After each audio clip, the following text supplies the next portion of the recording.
जो लोग सोते वक्त लाइट बंद कर देते हैं, फिर इस घर में क्या होता है और कौन आता है? अल्लाह के प्यारे नबी का ये फरमान सुन लें। सोने से पहले लाइट बंद करनी चाहिए या नहीं, ये एक ऐसा सवाल है कि अक्सर लोग इस बारे में पूछते हैं कि लाइट बंद करके सोना चाहिए या लगाकर। कुछ लोग लाइट जलाकर सोने के आदी होते हैं, जबकि बाज लोग बिल्कुल अंधेरे में सोने के आदी होते हैं। आज हम आपको ये बताने जा रहे हैं कि सोने से पहले लाइट न बंद करने से क्या होता है, और हम आपको ये भी बताएंगे कि सोने से पहले लाइट बंद करने के हवाले से आप सल्लल्लाहु अलैहि वसल्लम का क्या फरमान है। हम आपको लाइट न बंद करने के बारे में भी बताएंगे, लेकिन उससे पहले आपको हदीस की रोशनी में सोने के चंद आदाब बताते हैं। जब तुम अपने बिस्तर पर आओ तो वजू कर लो, जैसे नमाज के लिए वजू किया जाता है। मकसद ये है कि सोते वक्त बावजू रहना सुन्नत है, और बावजू सोने के फवायद के बारे में यह भी बयान किया गया है कि बावजू सोने से इंसान डरावने ख्वाब और शैतान के खुलवार से महफूज रहता है। अगर उस रात उसकी मौत हो जाए तो तहारत की हालत में मौत होगी, और अगर कोई अच्छा ख्वाब देखे तो वो सच्चा हो सकता है। इस तरह से रवायत में ये भी आया है कि सोने से कबल बिस्मिल्लाह कहकर 3 बार बस्तर को अच्छी तरह झाड़ लेना चाहिए, जैसा कि इरशाद है, जो अपने बस्तर से उठ जाए फिर दोबारा सोने के लिए आए तो 2 बार उसको झाड़ ले, क्योंकि मालूम नहीं कि उसके जाने के बाद वहाँ क्या कुछ आया है।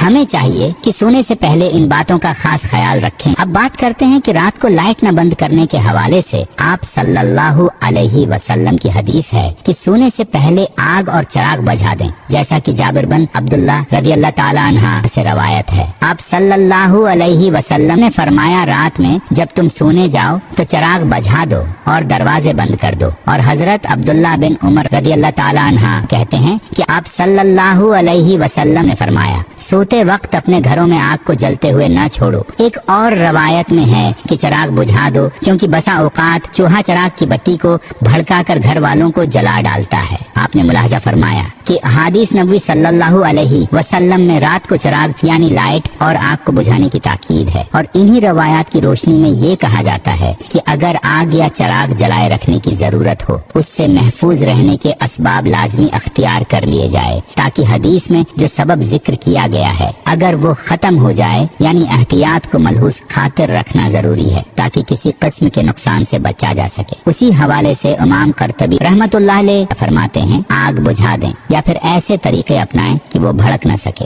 याद रहे कि आप सल्लल्लाहु अलैहि वसल्लम के बताए हुए हर तरीके में बड़ी हिकमत है। अब अगर बात की जाए मौजूदा दौर में लाइट की, तो उससे अगरचा आग भड़कने का खदशा नहीं होता, लेकिन फिर भी रोशनी तो मौजूद रहती है। और हदीस में चिराग का अलग से जिक्र इसलिए किया गया है कि उस जमाने में चिराग रोशनी के लिए जलाया जाता था। याद रहे कि रात जिसको अल्लाह ताला ने नींद के लिए बनाया है, वो रोशनी होने के सबब इसमें इंसान प्रसकून नींद नहीं कर सकता। हदीस में जो चिराग का जिक्र है उसको मौजूदा दौर की लाइट के मुतबादल ही समझा जाएगा। जहाँ तक बात है लाइट न बंद करने के साइंसी नुकसान की, तो एक साइंसी तहकीक पे ये बात सामने आई है कि जो लोग रात को सोते वक्त लाइट बंद नहीं करते तो उनका वजन बढ़ने और उनमें कैंसर जैसे मर्ज पैदा होने का एहतिमाल है। इसीलिए चाहिए कि रात को सोने से पहले लाइट को सुन्नत समझकर बंद कर दें। और याद रहे कि सुन्नत पर अमल से न सिर्फ सवाब मिलेगा, बल्कि हर सुन्नत में बड़ी हिकमतें हैं। आप सल्लल्लाहु अलैहि वसल्लम की जात अक़दस को अल्लाह ताला ने तमाम इंसानों के लिए नमूना बनाकर भेजा, और हर मुसलमान के लिए लाजिम है कि वो अपनी जिंदगी आप सल्लल्लाहु अलैहि वसल्लम की तालीमात के मुताबिक गुजारें। इसीलिए चाहिए कि जो सोने के आदाब और सुन्नतें हमने बयान की हैं उन पर अमल किया जाए, और उसके अलावा भी सोने के बहुत से आदाब हैं, उन आदाब को भी सीख कर उन पर अमल करने की नियत की जाए। हर मुसलमान के लिए जरूरी है कि रात को सोने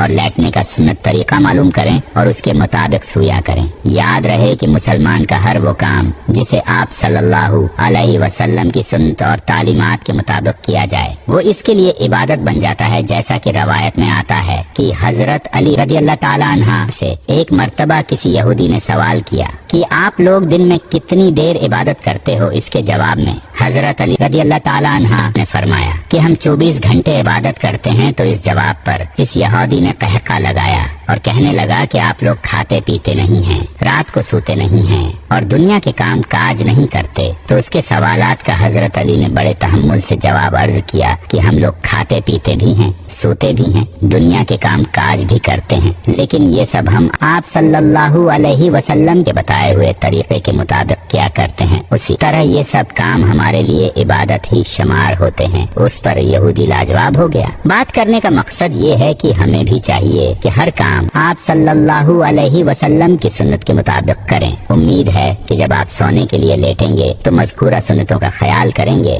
یاد رہے کہ سونے کے لیے لیٹنے کا سنت طریقہ یہ ہے کہ دائیں کروٹ پر دائیں، ہاتھ رخسار کے نیچے رکھ کر قبلے کی طرف منہ کر کے سوئے۔ اگر مکمل وقت اسی کیفیت میں سونا مشکل ہو تو کم از کم سونے کے لیے لیٹتے وقت اس طریقے پر لیٹ جائے۔ بصورت دیگر سیدھا لیٹنے میں بھی کوئی حرج نہیں، البتہ پیٹ کے بل الٹا لیٹ کر سونا ناپسندیدہ اور ممنوع ہے۔ ایک حدیث میں آپ صلی اللہ علیہ وسلم نے ایک شخص کو پیٹ کے بل الٹا لیٹے دیکھا تو فرمایا ایسے، یعنی پیٹ کے بل الٹا لیٹنا اللہ تعالیٰ کو پسند نہیں ہے۔ اسی لیے چاہیے کہ سونے کے لیے لیٹے تو سنت طریقے کے مطابق لیٹے۔ اللہ تعالیٰ سے دعا ہے کہ اللہ ہمیں دین کی سمجھ نصیب فرمائے اور اس کے مطابق زندگی بسر کرنے کی توفیق عطا فرمائے۔